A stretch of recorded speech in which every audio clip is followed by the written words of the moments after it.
తూర్పు గోదావరి జిల్లా రాజానగరం మండలం నరేంద్రపురం గ్రామంలో నక్కబుల్లి వీరస్వామి ఆధ్వర్యంలో గురు పౌర్ణమి సందర్భంగా సాయి బాబా భక్తులు తెల్లవారుజాము ఉదయం 5 గంటల నుండి సాయినాథ్ కి ప్రత్యేకమైన పూజలు చేశారు। ఈ కార్యక్రమంలో గ్రామ సర్పంచ్ చుట్టుపక్కల గ్రామాల వారు సాయిబాబా దర్శనం చేసుకుని ఆయన ఆశీస్సులు పొందారు।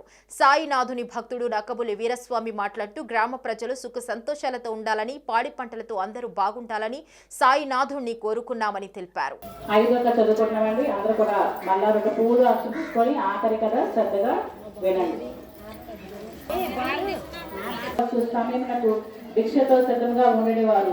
ఒకరోజు సావిత్రిబాయి అని ఎల్లాలో వంట చేయడం ఆలస్యం కాగా బాగా వచ్చునని తొందరపడుతున్నది।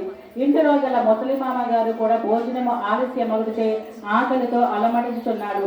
బాబా భిక్షకు వచ్చిన ఆదుర్గాలో ఆమె త్వరగా వంటను ముగించుకుంటూ బాబా ఇట్లను అమ్మ నీవు మునుముందుగా నీ మామకు ఆహారం ఇవ్వాలి, కర్తవ్యం నిర్వహించే ప్రాధాన్యతనివ్వను, సకాలము నీ మామకు భోజనం పెట్టండి, ఆ తర్వాత నాకు భిక్షాన్ని చెప్పాను।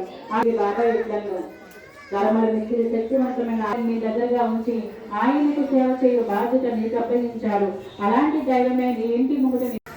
ఈరోజు గురు పౌర్ణమి సందర్భంగా సాయిబాబా పూజలు ప్రారంభించాం। అలాగే మా గ్రామంలో 2 సంవత్సరాలు బట్టి సాయిబాబా భక్తులు ప్రతి ఒక్కరు కూడా పూజలకి ఇలా నిర్ణయించుకుంటున్నారని ఈరోజు గురు పౌర్ణమి వల్ల పూజలు నిర్ణయించాం।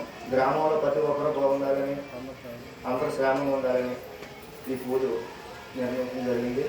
అలాగే ప్రతి ఒక్కరు కూడా సాయిబాబా భక్తి మీద ప్రతి ఒక్కరు ఈ పూజలో ప్రతి ఒక్కరు పాల్గొంటున్నారు। అలాగే ఎంతోమంది అందరూ ఆరోగ్యంతో ఉండాలని, ప్రతి ఒక్కరు సాయిబాబాని నమ్ముకోవాలని నేను కోరుతాను।